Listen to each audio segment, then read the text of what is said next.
Okay, Nick, the owner of this particular HMV101, had a question about oiling and greasing the number 59 motor.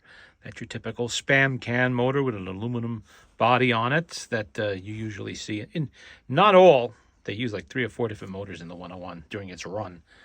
But this is the most common one that I encounter anyway.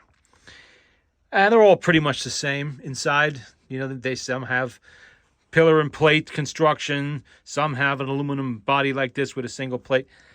All pretty much the same inside, the same parts, the same governors. You know, they use the same springs between the 101 to 102 and all of their various motors that they're using.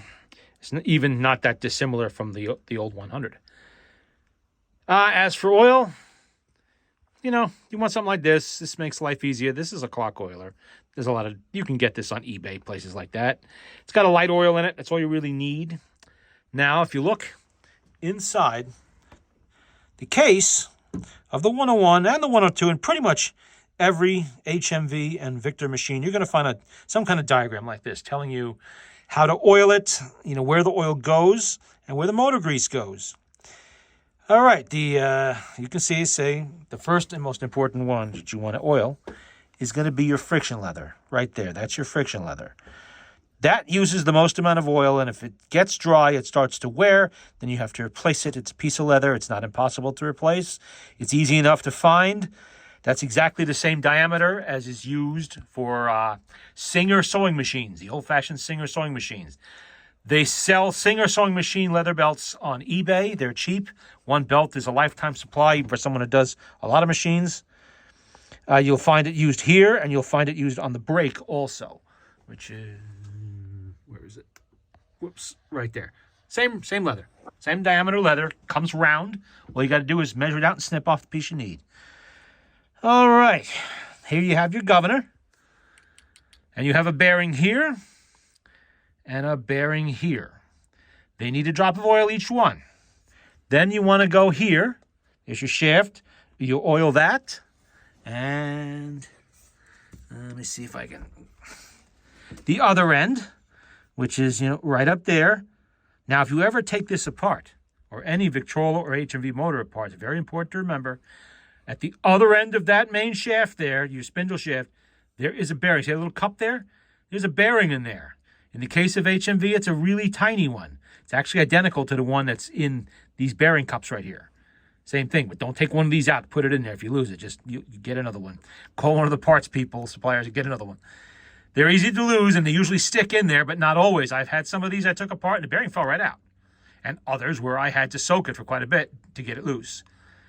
But oil that, and both ends of that shaft.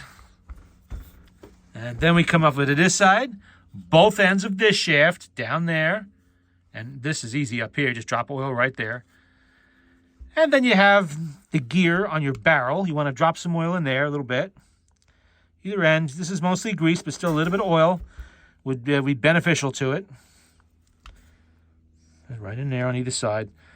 Probably, just have the grease hole. This does not, but some do. A little bit of oil down there so your crank doesn't end up getting stuck. And now when you do this, this will still be on the motorboard. You don't have to take this off the motorboard to do it. I took it off because this motor's getting fully overhauled, cleaned and lubricated, new mainspring. It has a broken mainspring or something's wrong with it anyway. We'll find out when we open it up.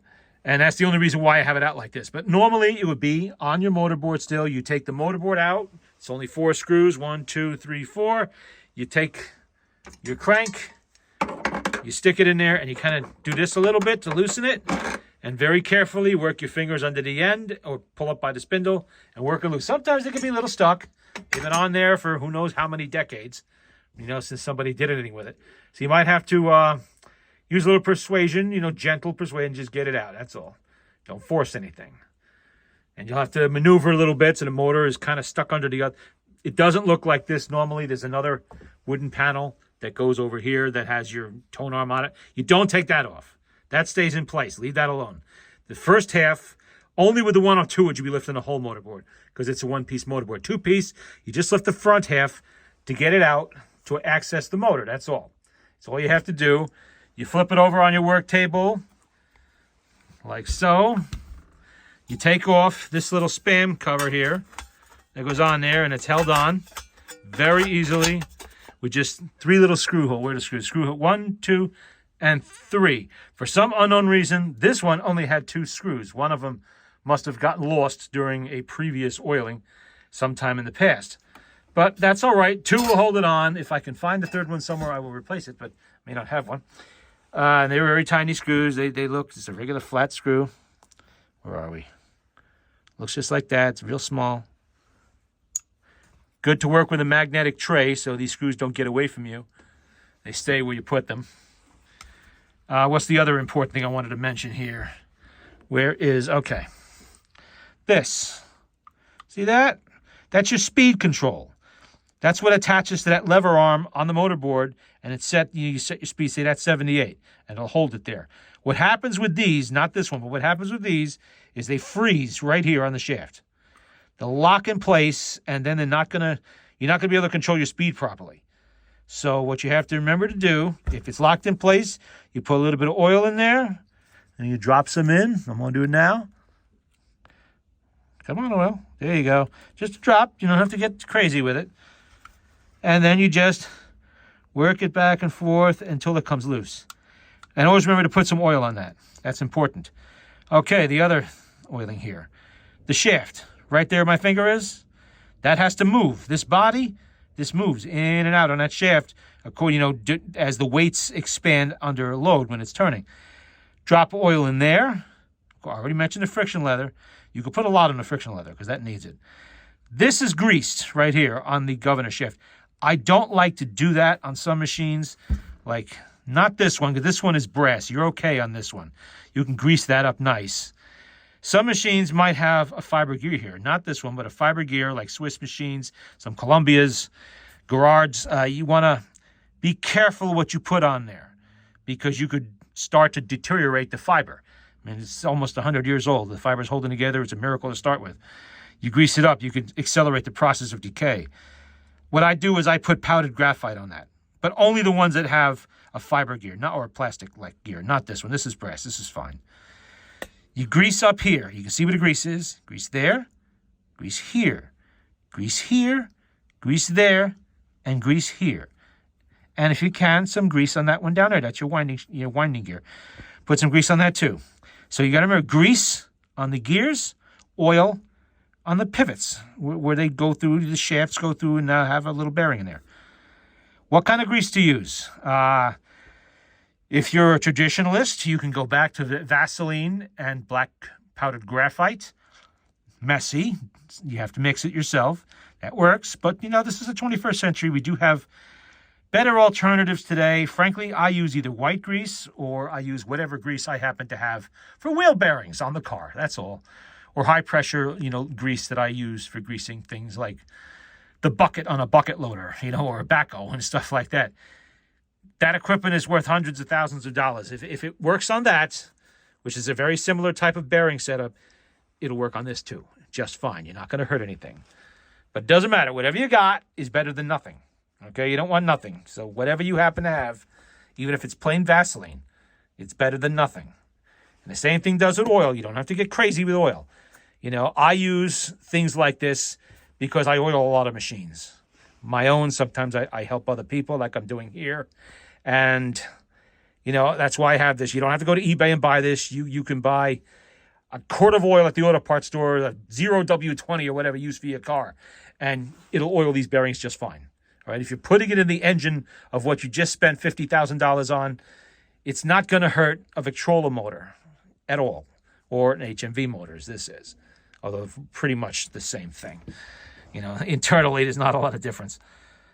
And that's it. You say you don't have to get crazy with the oil. I just like to use these because they're convenient. That one's actually an antique. That's a pretty old one. You can get these very easily. Just look up clock oilers. It looks like a little pen with the same little metal spout that makes it really easy to reach in there and get in there like that. Although you could go to get some 3-in-1 and just drip it in there too. Same thing. Gun oil, same thing. It'll get the job done. It's not rocket science on this. These are made to be simple to take care of. They're not an internal combustion engine. There's nothing like that going on. And now my next step, of course, is to take this completely apart. Everything. This has to come out, everything inside.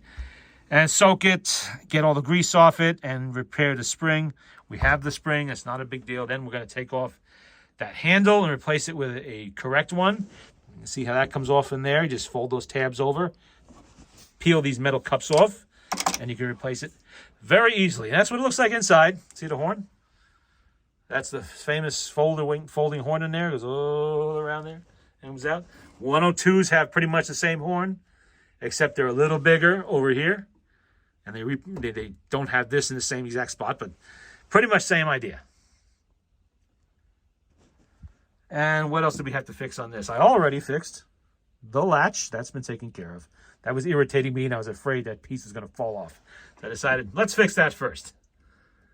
And there really isn't anything else on this that requires my attention other than, tightening up some screws back there, lubricating that hinge. You can see how dry it is. That is crying out for lubrication. And that's really it. There's nothing else on here that looks altogether too terrible. I see you do have a little bit of loose. I guess it's not loose. That's factory. I wonder why they did it that way. They just put a little piece on there to cover where the screws are for some reason. Oh, well, we'll leave that alone. And I have to play around with this. This is stuck on the arm, so I'm going to have to heat that a little bit. Very, very gently with literally a heat gun, just to loosen that up.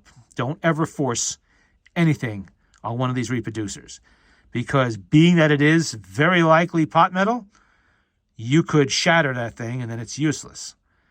So I just get a heat gun. I heat it up just here, just this area, and just work it a little bit very gently, and then eventually it will come off. It just hasn't been off of there probably since 1930. So that's in really nice shape. I'm pretty sure. Oh yeah, you see it. See if I can get a close-up of that. Right along the outer edge there. Right along in here. That is starting to bubble. That is definitely, yeah, here too. Around his. Yeah, that's pot metal. Too bad. Well, maybe there'll be a miracle and that will separate easily without problems. I will very gently work those 3 screws loose. Not here, but I will eventually do that. Just work these loose. You put a little oil on them just to kind of get them started. This is a light oil, so it's good for a penetrating oil. You can see they're a little rusty. They've been on there a long time. You want to just do that. And then you very carefully, using a hollow ground jeweler's screwdriver, you get in there and you work those screws loose. It's very important to use a good screwdriver. And if they seem overly tight, hold off and put a little heat on them with the same heat gun or hair dryer. You can borrow a hair dryer if you don't have one. That kind of thing. Because those screws are very tiny and they can snap, especially if they got a little crud on them and they've been in there a long time. So never force, never use force. You have to work slowly and patiently with these things. The diaphragm looks nice. Scratching is nothing. Even the gasket doesn't look that bad. It's probably stone hard. I haven't tested it yet. But the needle bar appears to be good. I haven't checked the alignment, but it doesn't look like it's going to be too far off. So that's not too bad. And this, of course, I don't think this has been lubricated since it was new. Let's see if I can get that off. Oh, there she goes. Yeah. You can see that the old oil and lubricant's dried up in there. That hasn't been oiled or greased. What I like to do is I like to force grease in there, because it seals up any potential air leaks, of which I'm sure there's a small one in there somewhere. And it'll last a lot longer than just a little bit of oil. Because the only way to get this off is to take the back part of the motorboard off to get it. And that fought me a little bit because the screws were slightly rusty. Right in there. I've since oiled the screw holes, but what you do in a case like that is you oil them up with penetrating oil. You leave it alone. I did that yesterday. Let it soak in there a little bit, and then you start with a good fitting screwdriver, working the screws a little bit back and forth, back and forth, back and forth, slowly. Each time you're going a little further. It takes a while. You're going to spend 15 minutes on a screw. But if those things break, then now you got a problem. Now you're drilling and tapping and finding a screw that fits it. The screw's not going to look like the other two. Unless you're like me with a whole pile of parts machines or whatever, you're probably not going to have the screw around. And you're not going to find it at the auto parts store. You might find it by going on UK eBay and finding someone that has one of these and is willing to part it out or is selling parts. And they ask them, could I buy the screws off of, because I did something stupid and snapped it. No. Just work them very gently back and forth. That's the key. Never force, never be in a hurry. Just work them back and forth. And this goes for any stuck screw, but it's a very thin plate, so it's not going to take much for the oils to start working. And what usually happens is the bottom of the screw, the threads, they stick out under that plate. Where's the screw? I'll find one for you. Here we go. This one I haven't. There we go. That's the screw. Now those threads are rusty on the bottom. See them? They stick through, and they're on the outside of that plate. So they're exposed to moisture. They rust. Then when you try to screw that back up through the plate, you hit this rusty area, and now you have a problem. So you have to oil and just play with it. I'm talking like this. Little back, little back, little back, little back. Each time going a little bit further, a little bit further, a little bit further. It's a long screw. It's going to take a while. You know, you just unscrew it like that. Sometimes they're clean and they won't fight you, and sometimes, like this one, they will. So always be careful when you're working with these that you don't snap a screw off there or anywhere else. The other place you might potentially have a problem is here. You have a steel screw going into an aluminum plate. And what happens when you have steel and aluminum? Corrosion can happen, especially if the machine has been exposed to damp. And this one has been exposed to damp at some point, but not enough to cause serious problems. A little bit of rust on those screws for some reason, but these do not appear to be corroded at all. And when you put them back in, always put a little bit of grease on them. What I do is I just put a little bit of grease right in the holes, and I let the screws push through. Even anti-seize, which is usually what I use. Anti-seize lubricant. You can get it in a little squeeze bottle, little squeeze tube or whatever, and just put a tiny bit on there so that they don't lock in place and never come out again. Because I have seen those be a problem. Not for me, but for someone else. They were stuck in there pretty good.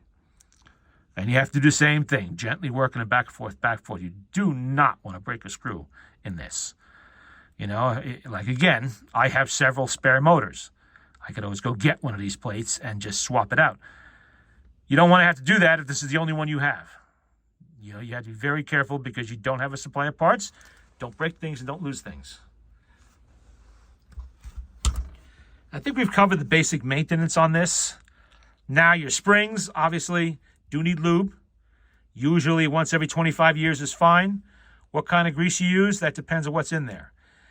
I have found with these motors, the 102s motors, and the 100s, the springs are the smallest you're going to find on any HMV or Victor machine.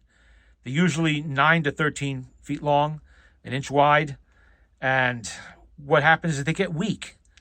It's like the Victrola 4. Same thing, a small spring, or the Victor Victrola 50.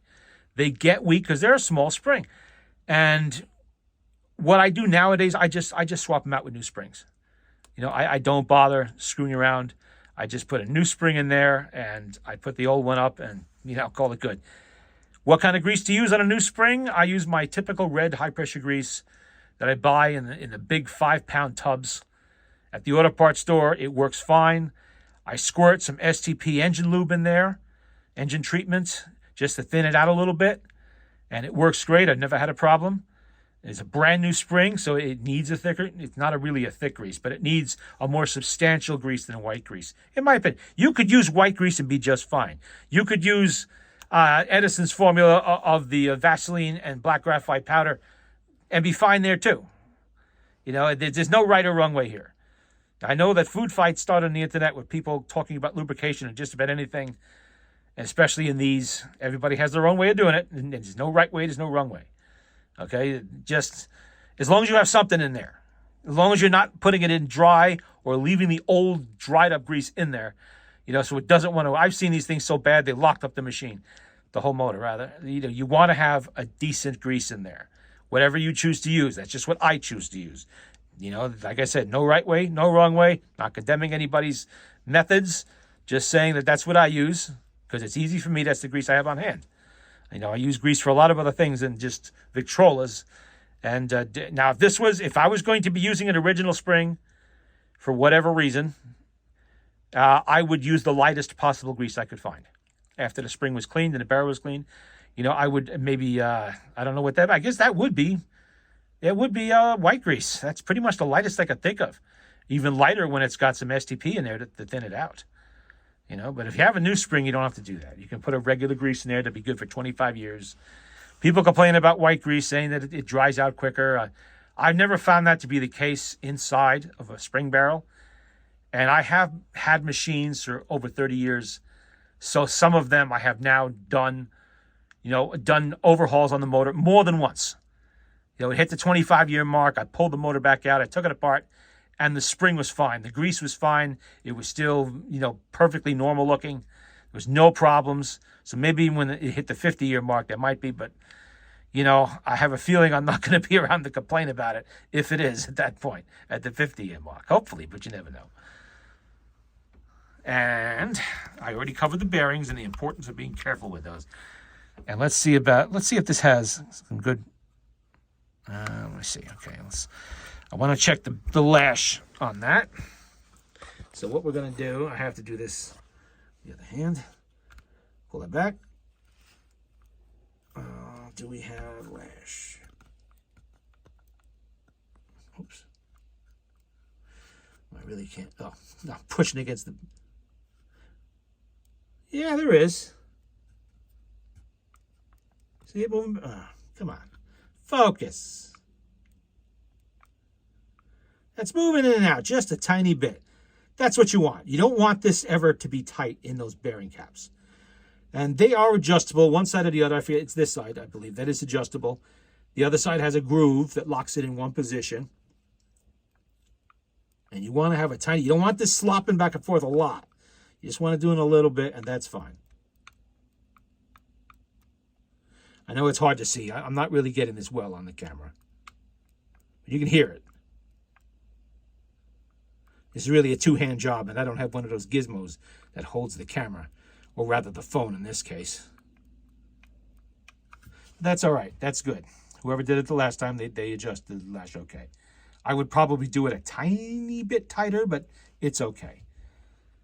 And sometimes what will happen when you're doing a governor, not when you're doing it, but with governors, is these weights, these springs, you see the spring in there and the weight on it, the spring will break and the weight comes off. Now with HMV, I don't know if you can even see it in there. This thing does not do close-ups well.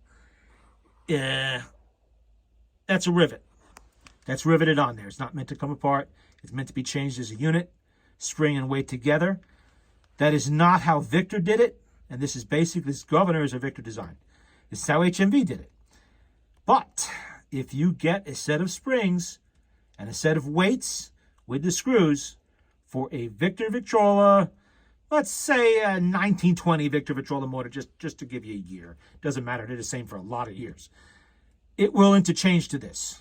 Same size spring. Only difference is the Victor weights can be screwed on. And when you replace these springs, remember they have an arc. They come with an arc. You'll see it. You can see it's arced on there. When they're in the little bag they come in, they don't really look like they have, but you look closely, they are arced. And you want to make sure when you put them on that arc is like that, not concave. You want it like that. And what you do is you hook up your new springs and tighten the screws and never over tighten these screws. These are tiny screws, often into brass. They will snap. They will snap. Snug them good. You don't want them coming loose, but don't over tighten them. You put your weights on the springs with the proper arc on them. Then you attach them to the two pieces of the brass body and leave the screws loose. What I do is I hang this, I take this, where's the brass part? I can show you. I hang it like this, pull it down a few times, make sure that everything's lined up correctly, and then I tighten the screws while holding it like this. This way, you don't have one spring a little bit further down than the other, and they're all evenly in the right place. This, I think, is a Victor one.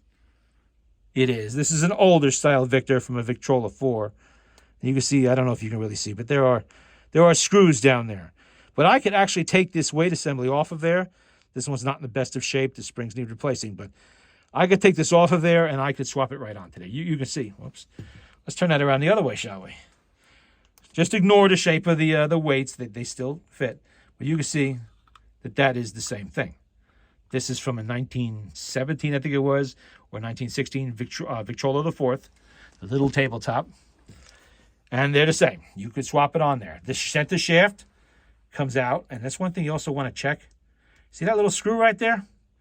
You just want to take a little screwdriver, go in it, make sure it's still tight. You don't have to tighten it. Just make sure it's still tight, hasn't come loose. I've seen them come loose many times, and then this starts to wobble around, and eventually comes out altogether, and then it stops the machine. There's another screw. See it down in there? Right back there. You want to make sure that one stays snugged up too. Now, that's something you should do whenever you do any kind of maintenance on these. Just make sure they're not coming loose. That's all. Okay, that about covers it for basic maintenance on one of these things. It's very easy. You follow your chart there. It'll tell you exactly where everything goes. It's no problem. If you don't have the chart, well, freeze frame it, because there it is. There's your chart. Tells you everything you need to know about greasing up an HMV101. And the same goes for every other Victrola and HMV motor, whatever size they are. They'll take grease and oil in the same places. Alrighty now. Shut off.